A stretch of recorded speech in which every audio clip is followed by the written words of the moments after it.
Moving into chapter 2, we'll talk about verbal and nonverbal communication and how they're different from each other. So, verbal communication refers to words, including filler words, and that's when we say or like or or things like that. Texts and symbols that are written. Um, so it's just filler word just there. Did you hear it? So our words, text, and symbols that are written or spoken are verbal. They constitute as verbal communication. There are rules that are, and rules is quoted because it's like they're unspoken rules, right? So there are unspoken communication rules that we have, and this varies by different organizations, different cultures. And these rules are either regulative in nature or constitutive in nature. So regulative rules dictate the appropriateness and who, what, when, where, why, those types of things. So if it is acceptable for you to, for example, contact your coworkers after work hours, that would be a regulative rule. If it is not acceptable for that to happen, that would also be a regulative rule. If there are rules about who you have to contact in order to make change in a schedule, for example. I know I worked in the service industry for a really long time, and I couldn't just go to the GM and say, hey, I need this week off. I would have to go to this person who then would have to go to this person and get it approved. Those are examples of regulative rules. Constitutive rules are kind of assessing the context of others. So this might be, is it normal for your coworkers to go out for drinks after work? Or is it normal for physical affection to be seen in the workplace? Do people hug each other? Do they sit close together? Do they sit far apart? Um, do they share offices? Do people who have more power in the organization have better offices than people who have less power in the organization? Do they have not great offices, or where those locations even are? Those are constitutive rules. So if we think about how we enter the workplace, especially as newcomers in the workplace, if that's where you are, where you will be, um, we assess these things all the time. We might get a new Slack message from our coworkers after hours, and as a newcomer, we might be like, "Oh, okay, that's acceptable. Those are the unspoken rules."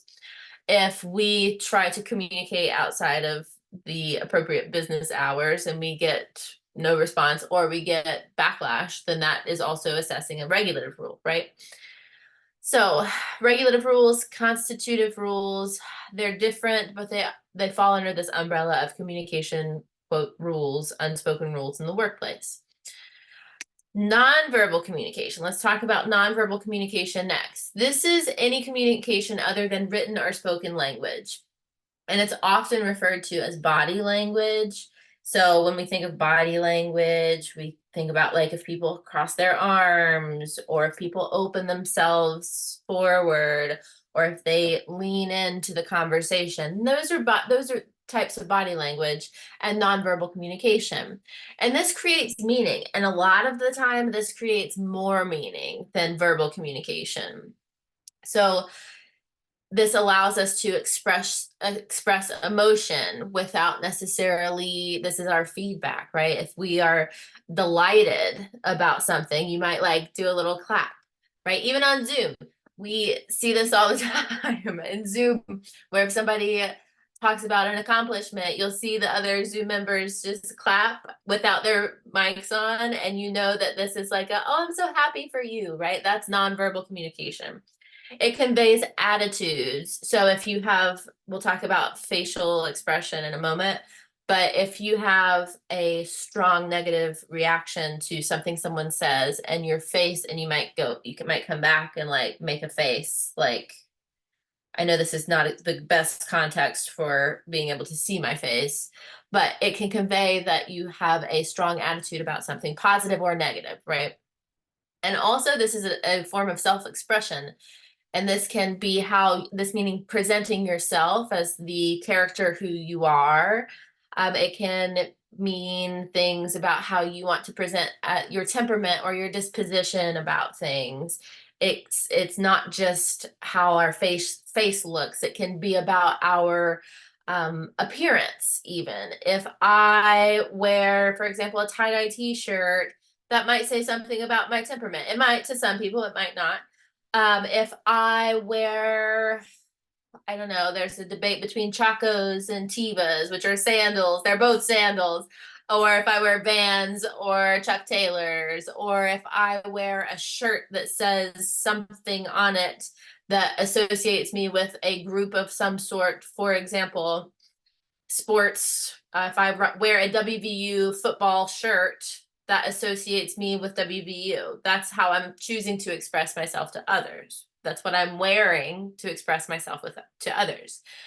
It also accompanies or complements verbal communication, like the word part of this. So, and if you've ever met anybody who doesn't necessarily, like, if their words don't match their nonverbals, that's meaningful too, right? So you can say yes, but your nonverbals say no. You can say I like this thing, but your nonverbals say I don't like this thing. And usually we listen to the nonverbals. If somebody's saying yes, I will do this thing for you, I'm thinking about helping someone move, for example. You're like, oh, I feel so obligated to do this. I don't really want to do this. But you say yes because you feel obligated. But if you're in a face-to-face scenario, they might see that you're overwhelmed and don't want to, and they'll be like, okay, never mind, right? But they also, when they do match, they should amplify your words. And this can be in the form of, I use my hands a lot, right? So it's like, I want to emphasize this statement, or I want to lean in or get quieter or get louder to accompany the words that I'm using. All of that's nonverbal communication. Next, and then I'll talk about the different codes, but next, just to talk a little bit more about how this plays out in your communication styles, there are three different things that go along with it: immediacy, status, and responsiveness. So the immediacy refers to how we react to things by evaluating them as positive, negative, good, or bad. And that is like a reaction, right? That's the reaction that we have, the immediate reaction. And then status refers to how we perceive behaviors that indicate various aspects of status to us. So if we see someone wearing a WVU shirt and we're like a Pitt fan, then we are perceiving that person as that group, right? And we could talk about different social groups and intergroup communication. I would love to, if you want to, after, like, if you want to reach out and talk more about that, if you're interested, let me know, because I'm really interested in that and do a lot of work in that. But we also, in the workplace, we can see that if somebody's wearing a suit and tie, we might perceive that person to be of higher status than someone who's wearing a tie-dye t-shirt, for example. This is like all back to the communication rules too. It comes back to the communication rules that we have in our society or in our organizations or our subsystems. But we help our brains cognitively categorize people based on these nonverbals, basically. And then we also have responsiveness. So this is the extent to which we perceive activity as being active or passive. And this signals the intensity of our feelings about the person or subject. So this is, again, kind of a reaction, but it can be like an active thing or a passive thing. So if I set a boundary, for example, of no, I'm not willing to answer my emails, another communication rule, regulative rule, then this signals the boundary or intensity that I have about either the person or the subject. I'm going to stop this video and we'll get back into this in a moment.